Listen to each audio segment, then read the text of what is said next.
Hey world, what's up? Welcome to Facebook. We are live in New York City. I am Rob Markman from Genius. Y'all know me. I hope y'all know me. But if y'all don't know me, y'all definitely know our guest today. This guy is a music veteran, a legend. Okay, he is the CEO and the chairman of Epic Records. He has a new book called L.A. Reid, Sing to Me, My Story of Making Music, Finding Magic, and Searching for Who's Next. Mr. L.A. Reid, welcome. It's a pleasure. Thank you so much. It's an honor. Thank you so much. I've been following your career and listening to the records that you've made for a long time. Thank you. You're so young. You couldn't possibly have. You would think. Right. First question I want to ask you. First of all, congratulations on the book. Thank you. For a music nerd like myself, this is just incredible information and like insight and backstory and context to some of our favorite records and your life and your involvement in them. What was the moment in your life that you decided now it's time for me to write a book? Because you could have wrote a book 10 years ago and it would have been amazing. Yeah. Well, maybe. I was very nervous about doing it. You know, really nervous about it. The idea for writing a book, the idea probably goes back to like 1989 or something, right? Wow. Because in my mind, I've been chronicling everything that's taken place, not because I wanted to write a book, but I don't know, for some reason, I was like pinching myself, like, is this really happening? Like, it's just a lot of things that happen. I'm like, is this really happening? Oh my God, I have to remember this. I have to remember this because we take it all for granted, but I have to say that I've enjoyed this journey. So the point is, about 2 years ago, my wife, who's an author, said you should start writing those stories down because I tell stories to sometimes people who really don't want to hear it, or who are not music nerds, who don't find value, but I just want to tell these stories. So my wife inspired me. Right, amazing, man. God bless her. Listen, anytime you feel like somebody don't want to hear your stories, you can call me. Man. I'm gonna listen to these stories all day because the stories in this book are great. You know, one of the things that's amazing, and you know, a lot of times we find, unfortunately, that the music business is disconnected from the creation of music. Yeah. And you as an executive hold a unique position that not many men or women in your position hold, is that you started out as a musician. Yes. How did that help you to be able to transition to where you are now, chairman and CEO of Epic Records? Well, it started out as a person that's like passionate about music, or I almost hate to use that word, you know, and it must sounds like a word that was thrust upon me, that I'm passionate about music. Mm-hmm. It's even more than that. Mm-hmm. It's more than that. You know, it's like I'm at one with music, and I was from as early as I can remember. How does it help me now? I understand where an artist is in their career cycle, musically, creatively. I have a good sense of what's important to an artist, right? What's important to, and what they need to be coached on, or where they need to be left alone. I have a feel. So that, you know what I mean? Yeah. Like, I won't walk into the room with an artist, and I will rarely walk into the room with an artist and say the wrong thing at the wrong time. I won't disrupt the session. You know what I mean? I know how to go into the studio when an artist is recording and not make movement. Because, you know, some people don't know, if an artist is recording, let's just say you walk in the studio and Nas is rapping, right? And if you walk past the booth while he's rapping, right? He'll start to pick up on the rhythm of your walk. And that could be good or bad for the record. So I know how to go into a room and not disrupt the room. Like, people, those are just simple things that, you know, people don't know. You seen Nas rap in the studio? Tell me about it. That's what you. Have I? Let me see. Have I seen Nas rap in the studio? Of course I've seen Nas rap in the studio. Nas is incredible. Right. Tell me something, okay? And you're supposed to ask me questions, but like, I'm so inquisitive about music and particularly about hip hop. Is Kendrick Lamar sort of like what Nas was? Yes, I think for this generation. For this generation. I think for this generation, Kendrick Lamar, I feel this in my gut, will go down as important as Nas was to my generation.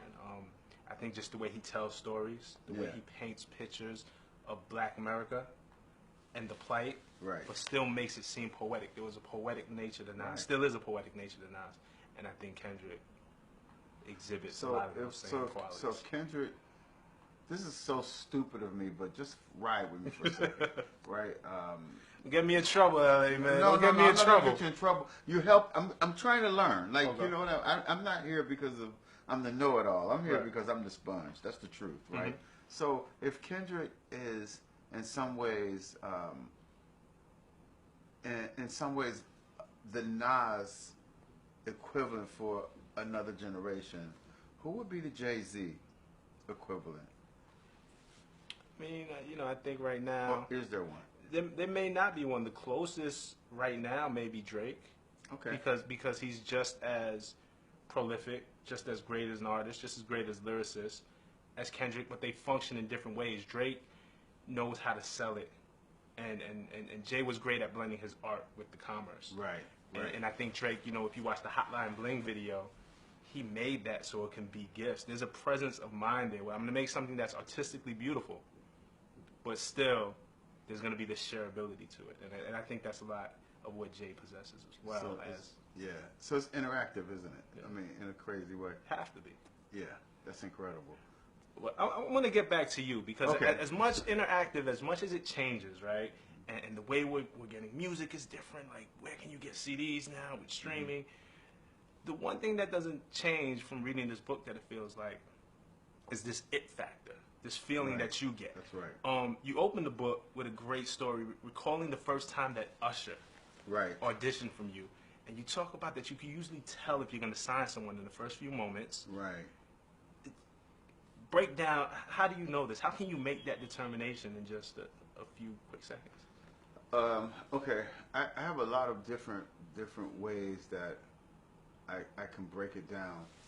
I'm going to break it down in a really simple way for you right now. If you are at a club, let's just say a club, right? A lot of people mingle at clubs, and you see someone that you're interested in and they're interested in you, you kind of know right away, like, nope, or maybe, or yes, you know. Mm-hmm. Well, it's the same thing for me when I see talent. It's like, nah, or let me give it a second, maybe, or oh my God, right? So it's the same thing because for me, it's a love affair. I have a love affair with talent, right? It's not a romantic love affair. It's a musical love affair, an entertainment love affair with talent. And I go on my instincts. I don't do it based on what people say. I don't do it based on what the current trend might be, Like, I didn't sign Future because, it's trap music. I signed Future because I love Future, right? Or anybody that I work with. It's because, like, I just really dig it. Right. Let's talk about it. We got to talk about this man. This man is one of the most prolific artists that we have today. Have you ever seen somebody work like Future? He's dropping an album tomorrow. Did you know he's dropping an album tomorrow? Yeah. Like, who does this? Like, have you ever met anybody who's worked this hard as Future? Like, what is his deal? Future lives in the studio. He is the most prolific, by far the most prolific artist that I've ever seen, by far. And thank you for saying it because I haven't said it enough. I've been so busy doing my little, like, okay, who's the Nas equivalent or who's the Jay-Z equivalent, that I've actually jumped over the fact that the most prolific artist that I've ever worked with is Future, and by far Future. And yeah, he's just that gifted.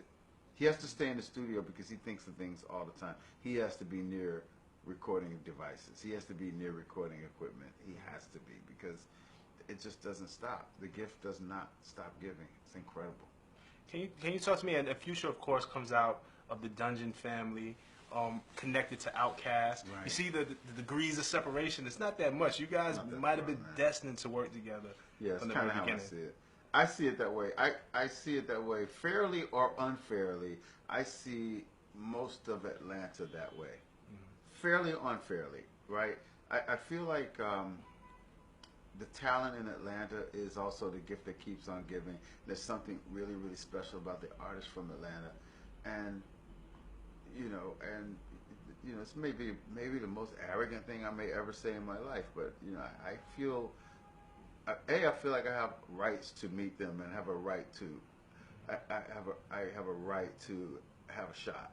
What was that? What was that old song? Was it Jefferson Starship? We built this city on rock and roll. Yeah, that's how I feel about it. We built this city on the Face Records. That's how I feel. I really do. And I don't say it. I never quite say it that way, because I don't like that. I don't like being that way, But Atlanta is special, and I know it's special because of people in my crew, and people that I know, and people that I've been close to. Right. And it continues to give, man. So, Future, the Dungeon Family, Outkast, right. Goody Mob, T.I., Young Jeezy, Right. Because you were at were you running Arista when T.I. came aboard? Because that was his first. T.I. was signed to LaFace. To LaFace first. Yeah, LaFace Records. Wow. Yeah, T.I. Right. Absolutely. I want to go back to Outkast because you have to explain this one to me now. Outkast, one of the arguably. Well, you can argue with your mama. The best hip hop group ever. I'm just gonna go out and say, listen, I'm just gonna make statements that you don't have to make. But let's just say, for argument's sake, arguably one of the best hip hop groups of all time. But there's maybe only two other groups you can mention. Who are the two others? I'd have to give credit to Run DMC. And Wu-Tang Clan changed the game. Tribe Called Quest. You can't leave out Tribe Called Quest. It's Q-Tip. I'm sorry. He got me. But you're right. There's a handful of groups. Yes. Outkast amongst the top. They're the top, but if you want to debate, fine. Whatever. Right. Here they come, and their entry into the game was a Christmas record. Who says the first record you're going to make for a rap group is a Christmas record? Players Ball was originally a Christmas record. This sounds like a bad idea to me. So you have to explain this to me and how you got this to work. It's in keeping with us all being kind of outcasts, Who would even think to put that on a Christmas album? Like, that's how crazy my crew is. Me and my crew. We made a Christmas album, the LaFace Family Christmas, and I basically asked every artist on our label to give us a Christmas song. And Outkast gave us Players Ball. All the players came from far and wide, right? And we put the record out before Christmas. We were all new I was new to the calendar of the record business. Mm-hmm. And I didn't realize that, you can't put out a Christmas record in November and expect it to be a hit. It kind of takes a little, you know what it was? I was thinking that I was in the streaming era, and it was like 1994 or something like that. Ahead of his time. Right. Sounds good. I'm wrong with that, man. You can use that. I'm around with that one, right? But so they had to change it. They had to change a couple of the words because we had to continue to work the record in January and ultimately up through the summer. So they changed it from they changed the lyric because the Players Ball is happening on Christmas Day to a Players Ball is happening all day, every day, right? And we kept on working it, man. But we was just doing our thing, man. Everybody was just, there were no rules. We didn't have rules. Right.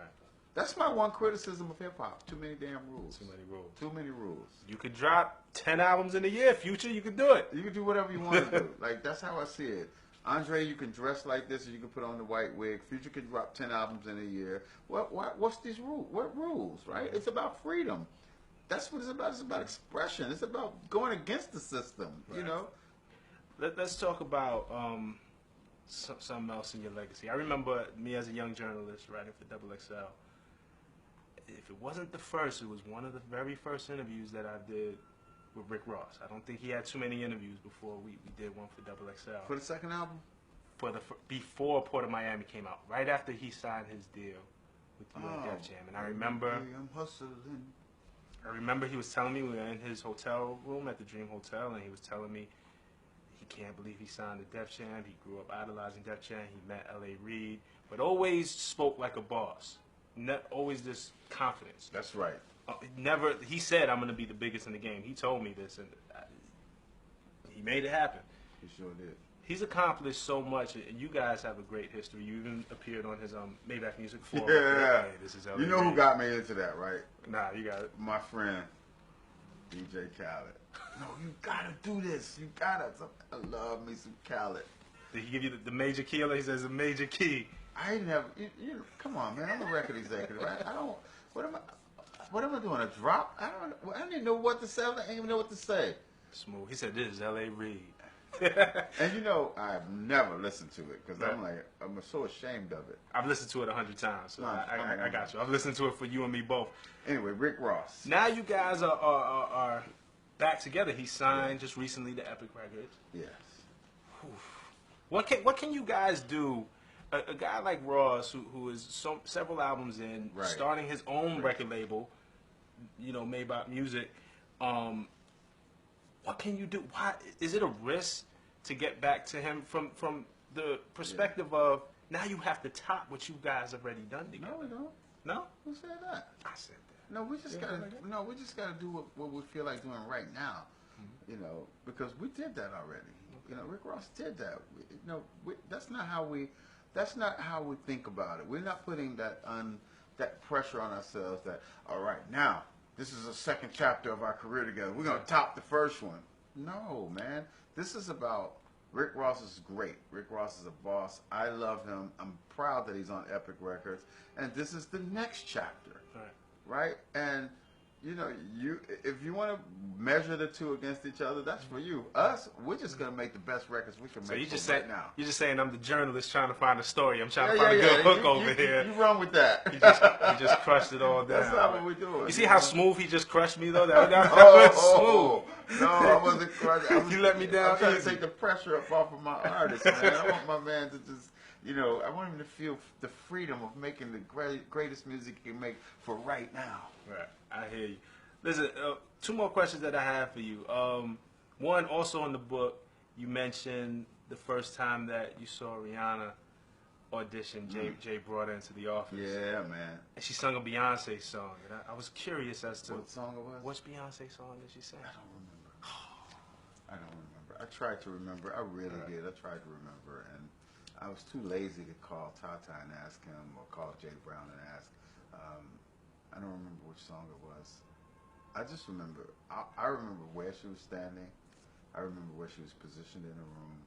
I remember how she darted those eyes over at me, and I was like, if they had hit the wall, they would have bounced back. Do you know though at that point, you say you get this feeling, and I think that there's good artists, and then there's great artists, and then there's legendary artists. Like Rihanna is that legendary category already. Wow. Did you know it was gonna be that big? Who knew that? Like honestly, Rihanna might have known. Right? Rihanna might have known. Rihanna's family might have known. How could any of us have known that with Ponder Replay that this would become a legendary artist who lives on the edge, right? Who dictates culture as opposed to being a follower. She's a leader. Who could have known? She was 16. She was 17. I couldn't have known. All I knew is that she was really incredible at that moment. And every moment after that, she became more interesting, more incredible. She started to take over her music, her career. She started to really have her taste input. She became her own person. Oh yeah, she did. And it was a proud thing to watch.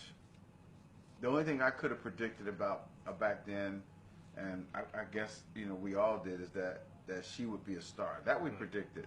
We didn't know how big. We didn't know for how long. We didn't know what level. You know what I mean? But we knew that she was special. Right. Okay. And at Def Jam, you worked, very, very closely to Jay-Z. President Carter. President Carter. What was your guys' relationships like? I mean, at the same time, he's balancing. This is an interesting time for his career, and I feel like maybe you might have had some insight for him. But he's still one of the biggest artists in the game, but really trying to prove himself as an executive, not just on an independent label. Almost like when you moved over from LaFace to Arista. He'd done Rockefeller Records, and now I can do it at Def Jam. Yeah. Jay he came to work every day, first of all. You know, he was on time every day, and he's still on time for anything. If you invite him and he says yes and he gives you time, he's gonna get there a couple minutes early. He's a real businessman. He's a real responsible man, and he has impeccable taste in music. He's a sponge. He wants to learn. He has curiosity. He's not a know-it-all. He doesn't think he's right every time. He's not that kind of guy.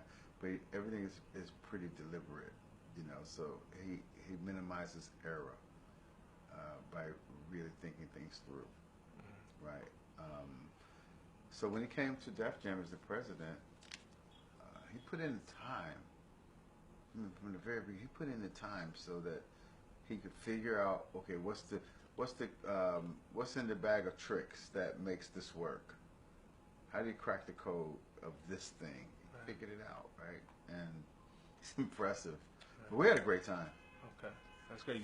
Our team was so incredible with Jay that with Jay-Z, with Shakir Stewart, who passed away, Rest in with peace. Tata, Karen Kwok, Jay Brown, myself.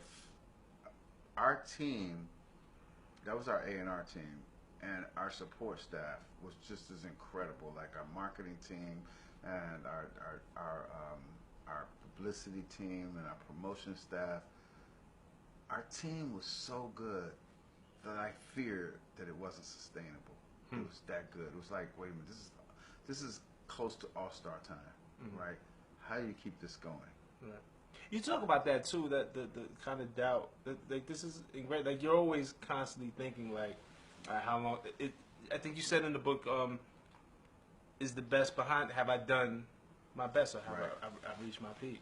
I think that's very human of you. For everything that you've accomplished, it made me just look at you just a little more relatable. Like maybe there's a little bit of L.A. Reid in me because I feel the same doubt sometimes. Yeah, and I think that you have to listen to it. And if you don't, then I'm not sure that you wake up every day proving it again. You know what I mean? You have to, you have to challenge yourself. I think. I mean, maybe I'm speaking to. When I speak to people this way, I'm speaking to people that I think are cut from the same cloth. This conversation is not for everybody. This is a big boy conversation. If you really are intent on being great, then at what point do you think you've accomplished it? And the answer is you never accomplish it until you're done, right? Greats don't say, all right, that was it. Greats don't do that. Look at Kobe Bryant. Kobe Bryant he's incredible, right? But, you know, he may never have retired. Right. You know what I mean? Right. And Michael Jordan, like they say, Jordan's still one of the most just competitive people. Like he'll be on practice, right? Yeah. People, the greats, the greats don't say, okay, that was good enough. Or people say, well, how do you feel? You broke this record or that record. I've seen those interviews, and they're always like, well, I'm honored, but give me the ball. Right. Let me do it. That's not the record. The record. I'm about to set the record, right? And I like just I like people like that. Look, I love Kobe Bryant. I love Michael Jordan. You know, I love Muhammad Ali. I love, you know, Jay-Z. I love people that just want to keep on keeping on and keep on one-upping and being better and better, but not being better so that they can be better than the next guy, so that they can be better them, right. A better you. Right. You know, that's motivating to me. So you led me into my final question. Okay. Perfect segue. What's next for you? How do you become a better L.A. Reid after all this that's in this book, all this greatness in there? What's next for L.A. Reid? How do you become a better L.A. Reid? It's a lot of things that I plan to do, right? One of them is that I'm going to get a lot of feedback from this book. I'm going to learn a lot. I'm going to learn that I probably made some error. I'm going to learn something from those. You know what I love about mistakes? I keep learning something from them. I'm thinking about making some more. You know? You heard that? Just go out there and make a mistake. But no, if you don't learn from your mistake. Yeah. So I'm going to learn from it. I'm also hoping that you know, that people that read, sing to me, that those become some of the people that might be those next great people I'm looking for. You know, I'm hoping that some 14, 15-year-old kid in some city in the world is going to read this book and say, it's me he's looking for, right? I'm the next big star. I'm the next great one. And that's my real hope. Like, you know, I want to be really clear about one thing. I am always in pursuit of the great one, always, right? And everything I do, every interview I do, every TV show I do, the books that I write, it's all to, this is all bait to catch the big one. It's L.A. Reid's world, and we just playing it. No, man. No, but I'd like to thank being you. honest with No, you. I'd like to thank you. I say the two most valuable things that we have is our time and our energy. Right. And you gave me your time, and you gave us great energy, and I'd like to thank you for both. So thank you for sitting That's great. with Thank us you. here on Facebook. This is L.A. Reid. Sing to Me. Pick it up. It's in stores now. I'm telling you, I can't put it down. Facebook, we out.